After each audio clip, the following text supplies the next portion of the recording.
8월 26일 월요일 가정에서 드리는 새벽 예배에 오신 모든 성도님들을 주님의 이름으로 환영하고 축복합니다. 이 한 예배와 기도 시간을 통해서 하나님의 음성을 들으시고 오늘도 주님과 함께 동행하시는 복된 하루 되시기를 주님의 이름으로 축원합니다. 다 같이 찬송가 515장, 구찬송가 256장, 눈을 들어 하늘 보라 찬송가를 음원 반주에 맞추어서 함께 찬양하겠습니다.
함께 기도하겠습니다.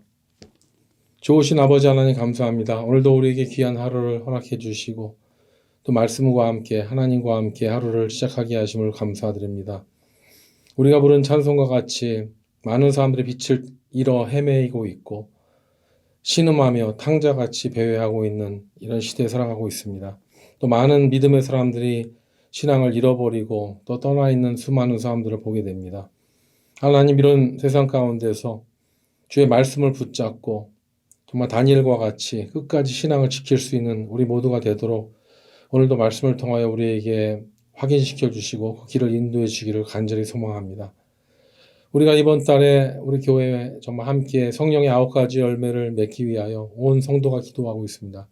사랑과 희락과 화평과 오래 참음과 자비와 양성과 온유와 충성과 절제의 열매를 맺을 수 있는 교회가 되기를 간절히 소망하는데 특별히 온유의 열매를 맺기를 소망합니다. 우리 모나고 부딪히기 쉬운 우리 성격들, 요즘 많은 현대인들이 분노를 조절하지 못하는 장애에 있는 그런 시대에 있는데 무엇보다도 주의 은혜로 말미암아 온유해지고 그로 말미암아 우리 가족이 평안해지고 우리 교회가 온유함 가운데 더 성숙할 수 있는 그런 교회 성도 될 수 있도록 인도하여 주시옵소서. 오늘도 말씀을 통하여 우리에게 주시는 각자의 음성을 들을 수 있도록 성령께서 인도해 주시기를 원하옵고 우리를 주에서 구원하신 예수님의 이름으로 기도드립니다. 아멘.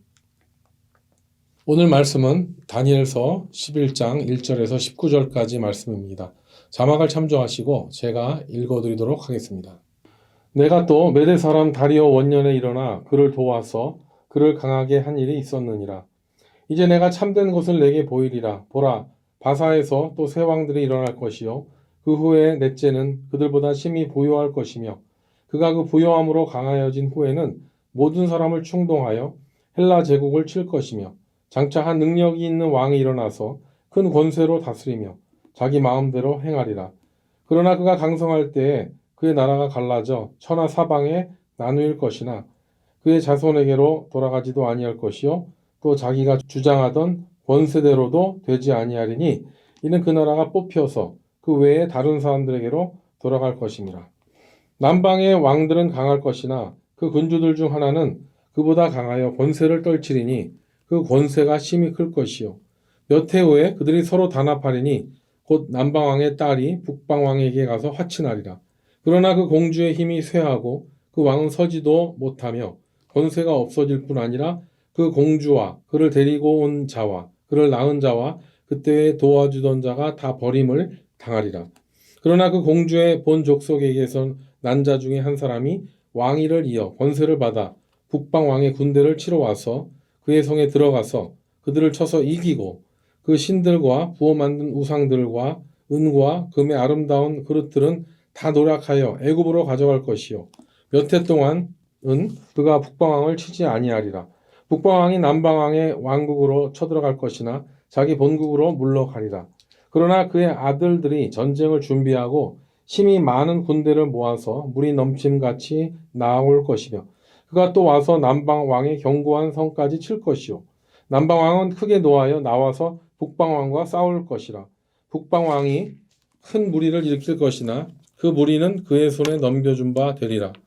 그가 큰 무리를 사로잡은 후에 그의 마음이 스스로 높아져서 수만 명을 엎드러뜨릴 것이나 그 세력은 더하지 못할 것이요 북방왕은 돌아가서 다시 군대를 전보다 더 많이 준비하였다가 몇 해 후에 대군과 많은 물건을 거느리고 오리라. 그때 여러 사람이 일어나서 남방왕을 칠 것이요 내 백성 중에서도 포악한 자가 스스로 높아져서 환상을 이루려 할 것이나 그들이 도리어 걸려 넘어지리라. 이에 북방왕은 와서 토성을 쌓고 견고한 성읍을 정령할 것이요 남방 군대는 그를 당할 수 없으며 또 그가 택한 군대라도 그를 당할 힘이 없을 것이므로 오직 와서 치는 자가 자기 마음대로 행하리니 그를 당할 사람이 없겠고 그는 영화로운 땅에 설 것이요 그의 손에는 멸망이 있으리라. 그가 결심하고 전국의 힘을 다하여 이르렀다가 그와 화친할 것이요 또 여자의 딸을 그에게 주어 그의 나라를 망하게 하려 할 것이나 이루지 못하리니 그에게 무익하리라. 그 후에 그가 그의 얼굴을 바닷가로 돌려 많이 점령할 것이나 한 장군이 나타나 그의 정복을 그치게 하고 그 수치를 그에게로 돌릴 것이므로 그가 드디어 그 얼굴을 돌려 자기 땅 산성들로 향할 것이나 거쳐 넘어지고 다시는 보이지 아니하리라. 아멘. 이 말씀은 하나님의 말씀입니다. 다니엘서 11장을 고증된 역사와 함께 연구하는 신학자들은 경탄을 금하지 못하는데요. 그 이유가 있습니다. 다니엘서 11장의 예언이 근동의 역사와 너무나 정확하게 맞아 들어맞기 때문입니다. 느부갓네살이 꾼 신상의 그 꿈과 같이 금머리에 해당하는 바벨론 제국이 멸망한 이후에 은 가슴과 두 팔에 해당되는 그 나라가 이제 중동을 장악하게 하는 페르시아 제국이죠. 그리고 그 다음에 이어지는 동으로 된 배와 넓적다리에 해당되는 그 헬라 제국, 그리스 제국의 알렉산더 대왕이 일어나서 엄청나게 빠르게 땅을 정복하고 강성하였는데 예, 그것이 너무 빨리 또 분열되죠. 예, 그렇게 네 개의 나라로 분열되는 그런 역사적 사실이 정확하게 맞아떨어지는 것을 보면서 학자들이 경탄하는 것입니다. 그런데 왜 하나님께서 이 중요한 그 제국들의 그 역사의 환상을 기왕이면은 다윗 왕이라든지 아니면 그 이스라엘의 그 열왕들에게 보이지 아니하시고 하나님의 백성 이스라엘을 멸망시키고 그들을 포로로 잡아간 그 적국의 그 느부갓네살 왕에게 보여주시기 시작할까 하는 그런 의문이 들었습니다.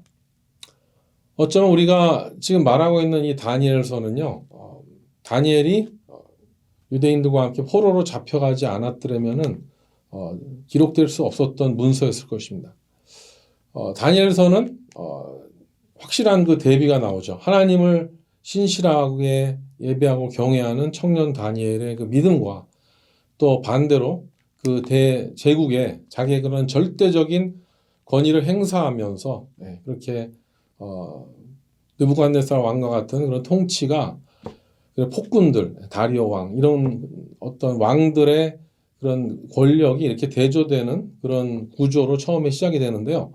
그래서 처음에는 다니엘은 그렇죠, 왕들이 꾼 꿈이라든가 그런 환상을 해석하고 해몽하는 그런 부탁을 받으면서 시작을 하는데 이제 다니엘서가 진행되는 그 후반부에 보면은 그 왕들의 해석을 그 환상을 해석하는 정도가 아니고 하나님께서 이제 직접 다니엘에게 계시하고 보여주는 그리고 그것을 예언하고 있는 것이 다니엘서의 특징입니다. 원래 다니엘은 예언자가 아니었죠. 바벨론 연방 제국의 그 공무원, 고위 공무원으로 다니엘이 시작했지만 이제는 그가 하나님의 예언자로 부름을 받게 되는 것을 11장에 보면 확실하게 알 수가 있습니다. 그런데 우리가 이 다니엘서에서 찾을 수 있는 중요한 사실이 한 가지 있다면 그들이 이 본국에서 그런 것이 아니라 타국에 그것도 포로로 잡혀 나와서 그들이 특별히 그 다니엘을 보면은 그 자신의 그런 조국에 대한 그런 것뿐만 아니라 전 세계에 대한 제국에 대한 환상을 보게 된다는 것이죠.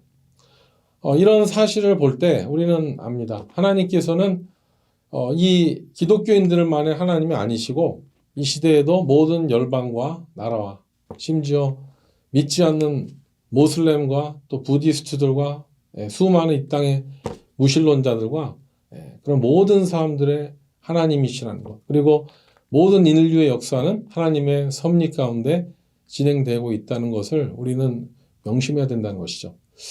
성도들이 자칫하면 우리는 그냥 교회라는 울타리 안에서 우물 안에 개구리 같이 살아가기가 쉽습니다. 하지만 복음은 우리가 교회를 뛰어넘어서 세상으로 복음을 들고 나가라고 명령하고 있습니다. 그렇기 때문에 성도로 부름받은 우리는 하나님의 역사가 이 교회 안에서뿐만 아니라 우리의 가정과 우리의 일터와 또 우리의 지역사회, 이 나라와 온 세계를 통하여 하나님이 우리를 통하여 하나님의 나라를 펼치고 있다는 그 사실을 우리는 명심해야 된다는 것이죠. 그리고 또 다니엘서를 읽을 때 우리가 그 이해를 돕기 위해서 또 하나 주목해 볼 것이 있는데 그것은 무엇이냐면은 책에 나와 있는 1인칭 화법에 대한 것입니다. 왜 그러냐면 이 1인칭으로 나오는 사람들이 많이 바뀌는 다른 책에도 그렇게 많이 있지만 특별히 다니엘서에 1인칭 나는 내가 뭐 하면서 나와 있는 그런 사람들이 완전히 다른 사람들이 나오는 경우가 많이 있는 것을 보게 됩니다. 다니엘서의 대부분을 보면은 다니엘이라는 그 인물은 3인칭으로 일컬어지면서 때로는 나 다니엘이 하는 1인칭으로 소설되는 부분이 많이 나오는데요. 근데 다니엘서 4장에 보면은 느부갓네살 왕이 나 느부갓네살이 하면서 느부갓네살이 자신을 1인칭으로 서술하는 그 내용이 나오고 또 7장에 보면은 다리오 왕이 자기를 1인칭으로 나 다리오가 이렇게 하는 그런 부분이 나옵니다. 그리고 또 7장에 보면은 또 우리 천사들도 또 나오죠.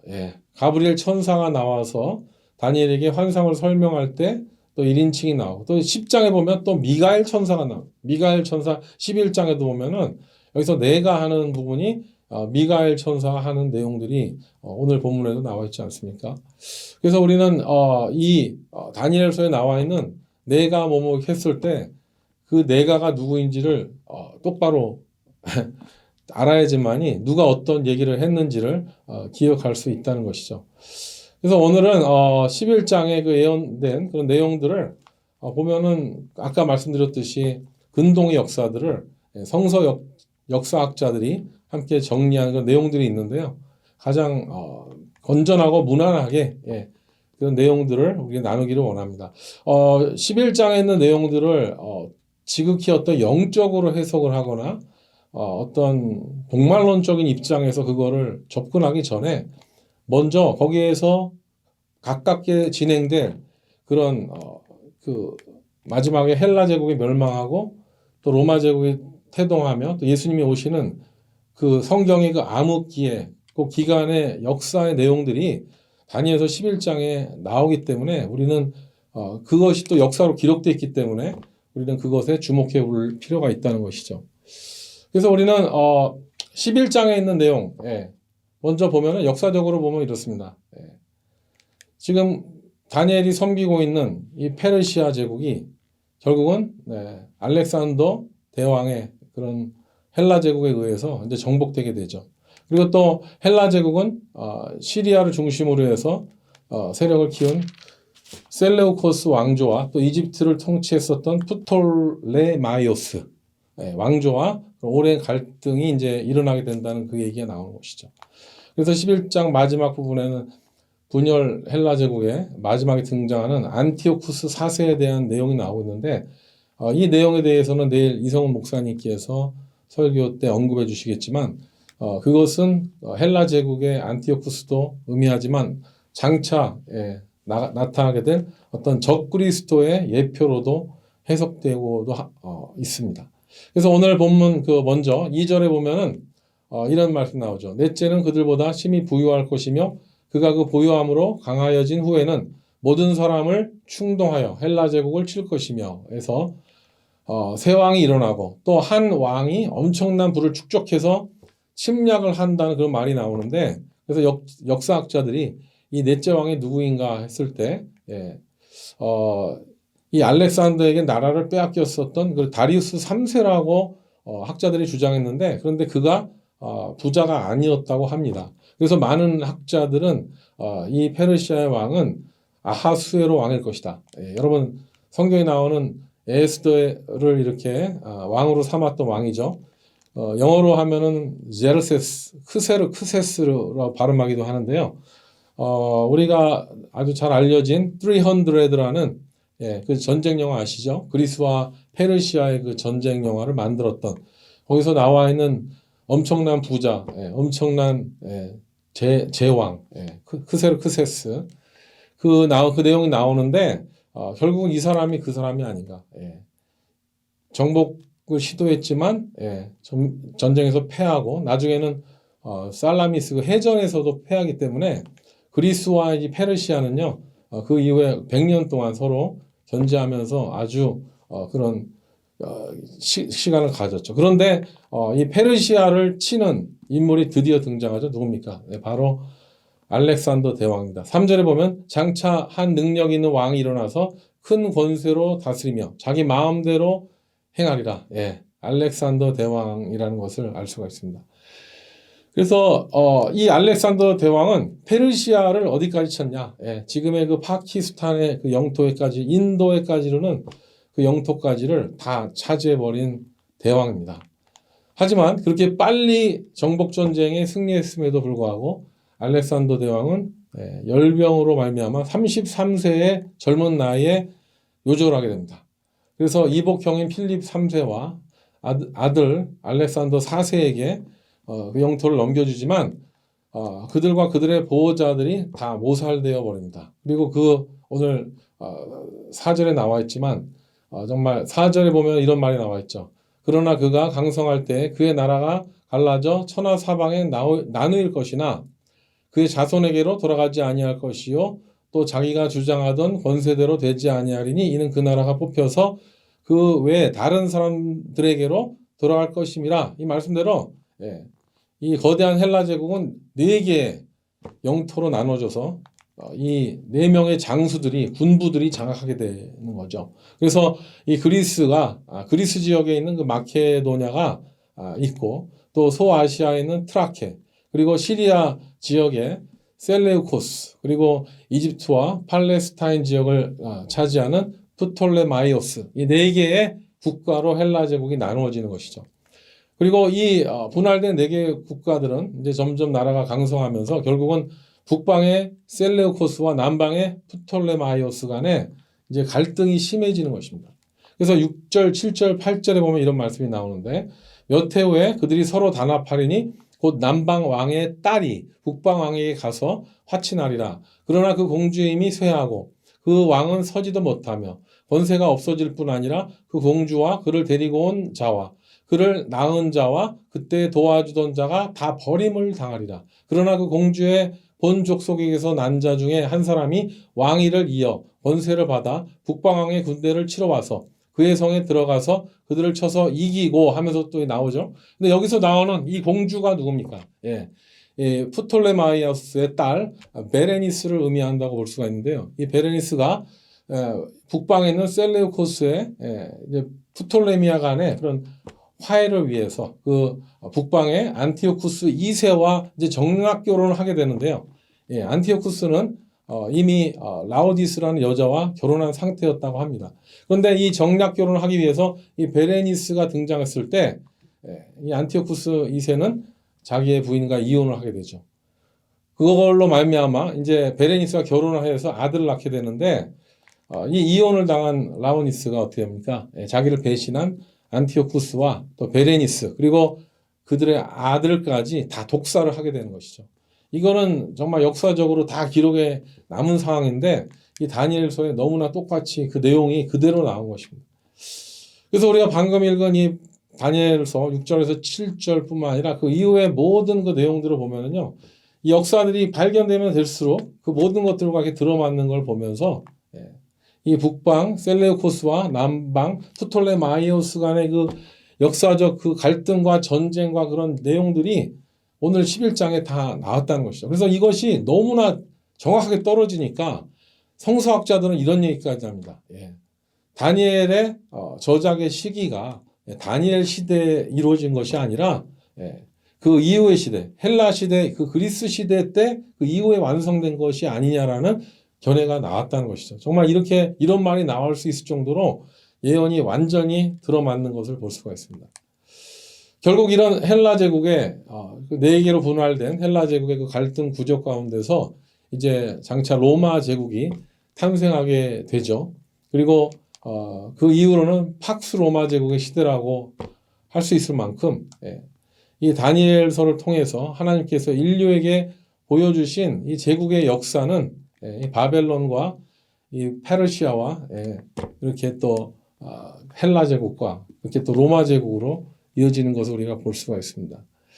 그래서 하나님께서는 이 다니엘에게 하신 것처럼 이 시대에도 하나님의 백성들이 이 역사의식을 가지고 살아나기를 원하신다는 거예요. 그래서 우리가 그 역사를 그냥 또 그것도 알고 끝나는 것이 아니라 하나님께서 진행하시는 그런 역사에 대한 그런 시각을 가지고 또 하나님께서 역사를 보실 때 안타까워하는 그 아버지의 마음, 우리가 그 마음으로 기도를 하기를 원하신다는 것이죠. 여러분 정말 이 시대 기도할 때 아닙니까? 우리 미국도 이제 가을에 대선이 코앞에 다가 있고요. 정말 한국도 지금 보통 상황이 참 소식을 들을 때마다 가슴이 답답합니다. 정말 기도할 때입니다.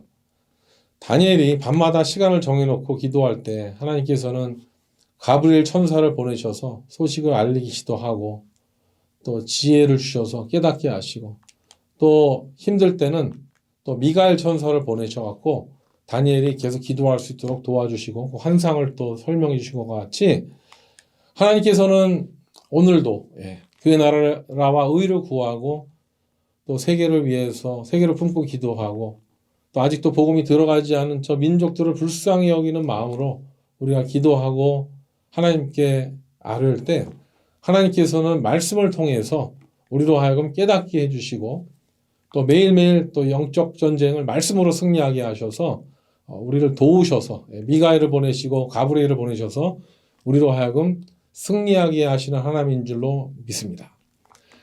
다니엘은 알았죠. 결국은 모든 제왕들은 하나님께서 결정하셔서 세우시기도 하시고 멸하시기도 하신다는 것 확실히 보고 알게 되었습니다. 다니엘이 처음에는 느부갓네살 왕같이 다른 제왕들이 꾼 꿈을 해석해 주다가는 나중에는 이제는 하나님께서 직접 다니엘에게 보여주신 꿈에 대한 해석을 또한 꿈에 대한 것을 예언하게 되는 것을 볼 수가 있습니다. 이것이 바로 다니엘서에서 볼 수 있는 다니엘의 영적 진보라고 할 수 있을 것입니다. 다니엘이 젊었을 때는 젊은 유대인으로서 종교적인 소양과 자세로 일관해서 그냥 하나님의 해석, 꿈의 해석자로서 쓰임을 받았다면 이제는 왕권과 국가를 초월해서 독립적인 해몽과 예언의 일들을 하게 되는 예언자로 부름을 받았다는 사실이죠. 이것은 우리들도 마찬가지입니다. 우리도 성도로서 하나님의 자녀로 부름 받은 다음에 하나님께서 우리에게 크고 작은 일들을 맡겨주시죠. 그래서 우리가 처음에는 우리에게 맡겨주신 일들의 중요성을 알지 못합니다.